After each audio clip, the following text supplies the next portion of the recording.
Today is the awakening ceremony for the village children's job classes, and people had incredibly high hopes for Arel since his mom was a high-class sword princess and his dad was an archmage, so he is bound to get something good. However, when it's his turn to be touched by the priest, instead of seeing visions of his job title, all he sees is the color white. The priest is stunned because this almost never happens, but in cases like this, it could only mean one thing. The priest announces that just like a disappointed college graduate in the job market, Arel is going to be chronically unemployed. Classes are blessings bestowed on an individual that allow you to specialize in a job and acquire skills to improve yourself, so it's a really big deal. His parents and sister spent all morning glazing the hell out of Arel because they thought you would receive a legendary class, so imagine how shocked they were to hear that he is due to be jobless. But regardless, they do still love their boy, so they start canceling their retirement plans and tell Arel that he can just mooch off of them and live in their basement for the rest of his life if he wants. However, Arel says he has no interest in becoming a basement dweller. Everyone seems to think he's going to become a bum since he's classless, but he honestly doesn't think it's a big deal. Sure, it would have been nice to have gotten a cool job that would make him strong immediately, but he has still been learning how to use a sword with his mom for years at this point, and the fact that she hasn't accidentally killed him with her overwhelming force yet must mean he has been getting better, so he's not discouraged. Even if it's going to take more work than usual to achieve the same results as others, he's willing to keep trying until he becomes just as strong as his parents. Arel's family members are all happy to see that he hasn't lost hope yet, so they start glazing him, saying he will definitely become famous in the future. And Arel appreciates it, but he really needs to get back to training, so he heads out into the fields by himself. There he hears the sound of swords clashing nearby, so he goes to check it out and spots two children from the village in the middle of a duel to test out their new sword classes. Soon enough, one of the boys notices Arel watching them from the corner over there, and they ask him what he's doing here since this isn't a place for a classless loser like him. Arel says there are no rules against him coming here to train, so he'd just like to practice in peace, but the kids seem really intent on establishing dominance over Arel, so they say they'll be nice and show him what a sword class wielder can do. The two of them begin sparring with one another again in front of Arel. He is kind of impressed. Don't get me wrong, their technique is laughable at best, but Arel does think it's intriguing how effective sword skills really are. The first skill anyone with a sword class receives is called basic swordsmanship, and it allows you to swing a sword decently well even if you've never held one in your life, which is clearly the case for these two. He thinks he might actually be able to get some good practice if he goes up against them, so he interrupts and says he'd like to have a duel with them. The kids are offended by the fact that Arel thinks he would stand a chance against them even though he's classless, so they'd agree to the match. But just to make sure, the first kid asks Arel if he has his divine protection. A divine protection is a blessing that everyone in this world is born with, and it basically creates a shield around your body to absorb damage up to a certain extent. Arel informs them that he does have a divine protection, and the boys are relieved to hear that since it means they don't have to worry about accidentally killing Arel during their duel. The first one steps up and charges at Arel, fully expecting to overwhelm him with his initial strike, but to his surprise, Arel is actually holding his ground really well. No matter what he does, he can't find a single weakness in Arel's technique to exploit. He signals for his friend to come over so they can jump Arel, but he sees it coming and jumps out of the way in time. Mostly because the second kid was yelling during his sneak attack. The swordsman class may have given them decent sword skills, but it can't do anything about plain old stupidity, so these two wouldn't be able to come up with a decent attack plan even if their lives depended on it. Either way, he thinks this is a great opportunity to challenge himself by fighting two opponents at once, so he charges towards them, but within seconds he has already knocked them out, and it wasn't as hard as he thought it would be. Any reasonable person would have admitted defeat here, but the boys say they haven't lost yet because, nah, that one didn't count.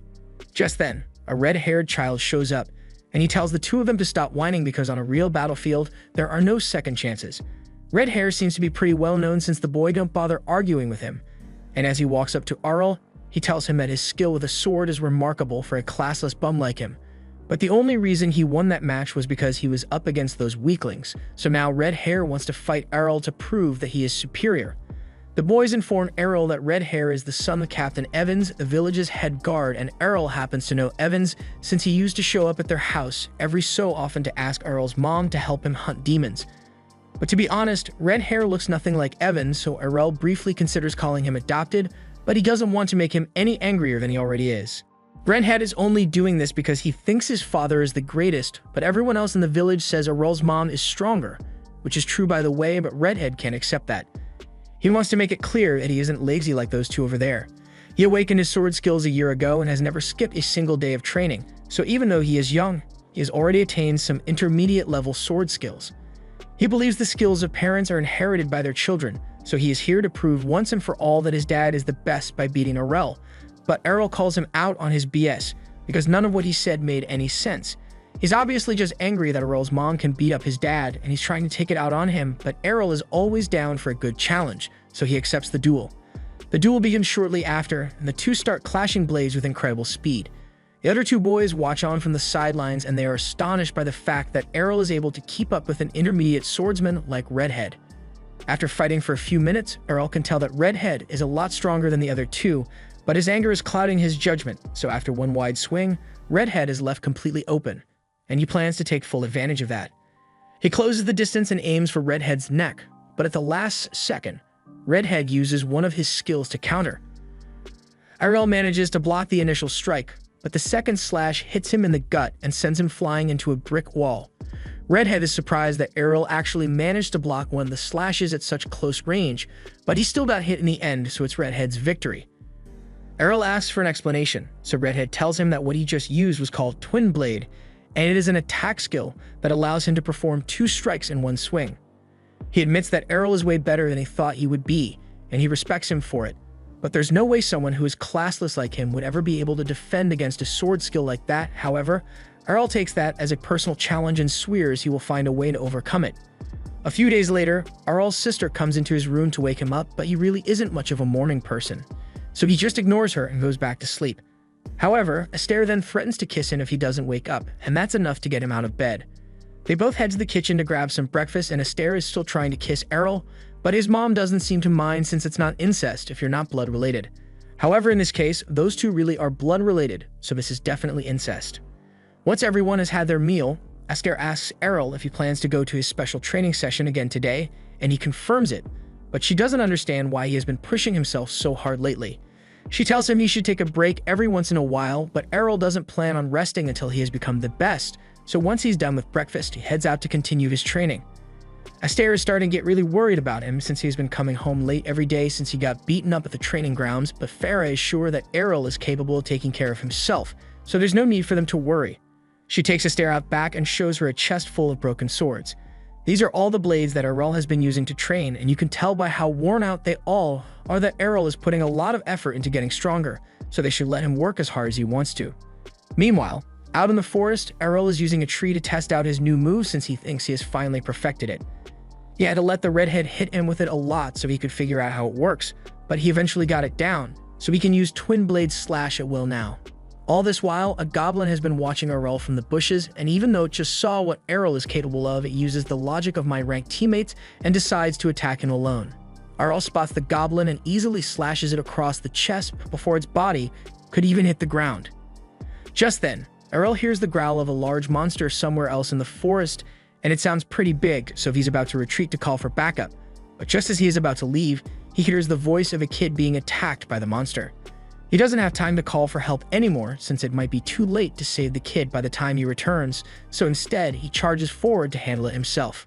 He eventually arrives at the spot where he heard the screaming, and he finds Redhead pinned up against a tree by a hobgoblin. He is severely injured, so Arel needs to save him, but he can't rush in carelessly since the hobgoblin is still a major threat. He patiently waits while the monster closes in on Redhead, and just as it's about to finish him off, Arel sees an opening, so he hits it with a twin-bladed slash, killing it instantly. Redhead is still badly injured, so Arel shares some of his standard issue holy water with him so he can recover.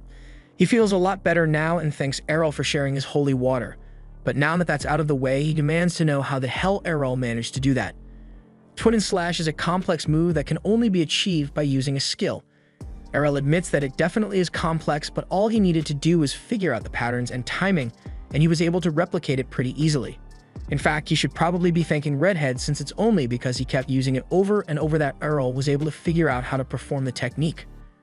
Redhead can't believe it, but even if Arel was able to replicate the technique without his skill, he is still certain that his skill-based attack must be stronger, so he asks Arel to have another sparring match with him right here. The two face off against each other, and just as expected, Arel is able to match Redhead's twin slash. But not only that, he even goes a step further and throws in a third slash which catches Redhead off guard and knocked him off his feet. It's called twin and slash for a reason, so it should be possible for him to launch 3 slashes at the same time. But since Arel isn't using a skill to perform the slashes, so there's no real limit on how many he can perform. Redhead is floored at the realization that Arel is simply better than him, and Arel walks away confident that he has asserted his dominance. A few days later, Arel is having dinner with his family, and Fara mentions that Evans' child has decided to go to Brescia, the city of swords, to train for some reason. Arel realizes he's probably the reason the redhead suddenly decided to leave town for training, but the city of swords sounds pretty interesting, so he is considering heading there as well. This was the end of episode 1. Subscribe to not miss the next part.